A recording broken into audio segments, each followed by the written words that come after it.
10 मई 1996 20 से ज़्यादा climbers climb करते हैं दुनिया के सबसे ऊंचे पहाड़ को, लेकिन जो उनके साथ होने वाला था उन्होंने उसे खुद भी प्रिडिक्ट नहीं किया था। कई क्लाइंबर्स खुद की ही जान ले लेते हैं और कई क्लाइंबर्स उस बर्फीले पहाड़ की सख्त सर्दी का सामना करते रहते हैं। कई क्लाइंबर्स को रिकवर किया जाता है, लेकिन उनके जिस्म के अज़ा उनके साथ नहीं रहते। 8 क्लाइंबर्स उस खौफनाक पहाड़ की खौफनाक ऊंचाई का शिकार बन जाते हैं और कई जख्मी। Hi there, I am Majestic and we are going to watch 1996 Everest tragedy. साल होता है 1996। 33 से ज़्यादा लोग नेपाल पहुंचते हैं एक ख्वाब लेकर। तो ये लोग 2 टीम्स पर मुश्तमिल थे। एडवेंचर कंसल्टेंट एक टीम थी और दूसरी टीम थी माउंटेन मैडनेस। एडवेंचर कंसल्टेंट को रोबल हॉल लीड कर रहे थे और इस रोबल हॉल और इस टीम दोनों को याद रखिएगा क्योंकि पूरी ट्रेगडी इन्हीं पर रिवॉल्व करती है। साल होता है 1953। एमेंडन हेनरी और टेंजिन नोर्गे ये दोनों पहले शख्स थे जिन्होंने माउंट एवरेस्ट को समिट किया था। इसके बाद कई लोगों ने कोशिशें की, लेकिन वो तमाम कोशिशें नाकाम रहीं। लेकिन 1992 में रोबल हॉल ने 19 क्लाइंट्स को बड़ी ही सेफ्टी और बड़ी ही समझदारी के साथ समिट तक पहुंचाया था और अब बारी थी इन 13 लोगों की। 30 मार्च 1996 क्लाइंट नेपाल पहुंचते और ये 13 लोगों की एक टीम थी जिसका नाम था एडवेंचर कंसल्टेंट। इनका प्लान ये था कि ये 10 जून तक समिट पार कर लेंगे। 23 अप्रैल को ये लोग कैंप 2 21,300 फीट पर पहुंचते हैं और यहाँ ऑक्सीजन लेवल नीचे के हिसाब से कम होता है। अब ये लोग जिस कंपनी के जरिए आगे जा रहे थे उन्होंने कैंप पहले से ही लगा रखे थे और रस्सियाँ जोड़ रखी थी, जिनसे इनको माउंटेन समिट करने में कोई प्रॉब्लम नहीं आने वाली थी। बस इनको एक चीज़ का ध्यान रखना था, जो कि था मौसम, जिसकी कोई प्रिडिक्शन नहीं थी। आहिस्ता आहिस्ता करते करते ये लोग 24,000 फीट को सर कर लेते और अब इनका मिशन था कि ये लोग कैंप 4 तक पहुँचेंगे। लेकिन नीचे से कंसल्टेंट इन्हें बताते हैं कि मौसम बदल रहा है, लेकिन रोबल हॉल इनकी बात को टोटली इनकार कर देता है और कहता है कि पहाड़ अपना मौसम खुद बनाते हैं और वो ऊपर जाना शुरू कर देते हैं। यहाँ पर हवा का प्रेशर तेज हो रहा था, लेकिन वो ऊपर जाने से नहीं रुकते और ऐसे करते करते वो लोग कैंप 4 तक पहुँच ही जाते हैं और 26,000 फीट को सर कर लेते हैं। और यहाँ पर हवा काफ़ी ज़्यादा तेज हो जाती है, तो ये लोग फैसला करते हैं कि ये लोग यहीं पर रुक जाएंगे और वहाँ पर ही अपनी पूरी रात गुजारेंगे।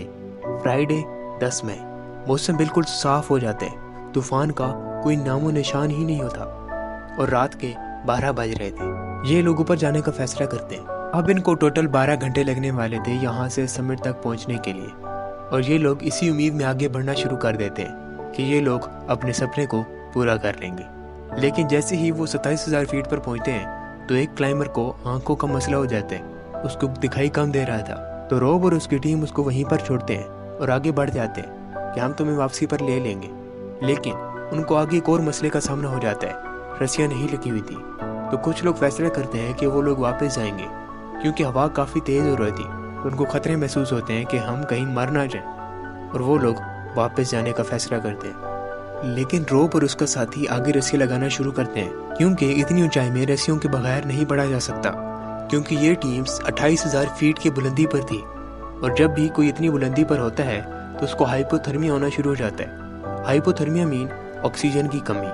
ऑक्सीजन की कमी से वजह हाइपोथर्मिया होता है और इससे आपको गर्मी लगना शुरू हो जाती है और गुस्सा आता है। वो लोग आगे रस्सी लगाते हैं और आगे बढ़ना शुरू करते हैं और करीब 1:14 पर ये लोग समिट तक पहुंच जाते हैं। ये लोग काफ़ी ज़्यादा खुश होते हैं क्योंकि उन्होंने अपने ड्रीम को अचीव कर लिया था और इसी खुशी में वो पहाड़ पर थोड़ा ज़्यादा रुक जाते हैं और अब वो लोग पहाड़ का शिकार बनने वाले थे।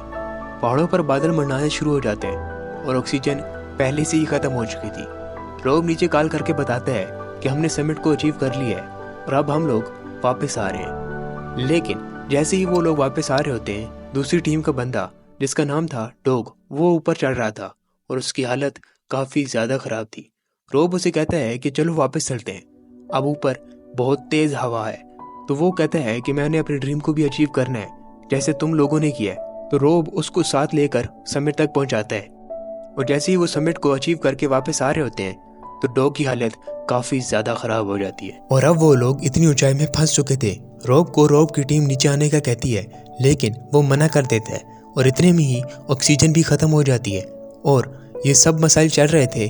तूफान भी आ जाता है क्योंकि ऑक्सीजन ख़त्म थी, तो रोब ऑक्सीजन लेने के लिए नीचे उतर रहा था और तभी डॉग अपनी रस्सियाँ खोलता है और ख़ुद की ही जान दे देते हैं। रोब वहाँ पर फंस चुका था और नीचे से एक उसका साथी आता है ऑक्सीजन सिलेंडर लेकर, लेकिन तूफान काफ़ी ज़्यादा तेज़ होता है और ऑक्सीजन की कमी होती है और इसी दौरान उन्हें हाइपोथर्मिया होना शुरू हो जाता है और वो लोग अपनी जैकेट उतारना शुरू कर देते हैं क्योंकि गर्मी हो रही थी उन्हें।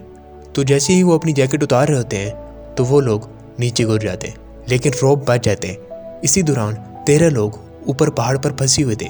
काफ़ी लोगों को रिकवर किया जाता है, लेकिन 8 लोग मर जाते हैं। एक शख्स अपनी मदद आप के तहत नीचे उतरता है, लेकिन अपने हाथों और नाक को गंवा कर। इसके बाद क्लाइंबर्स की सेफ्टी और उनको बचाने के लिए पूरी रिकवरी टीम बनाई जाती है, लेकिन उन 8 लोगों के मरने के बाद, जिनमें रॉब भी शामिल था।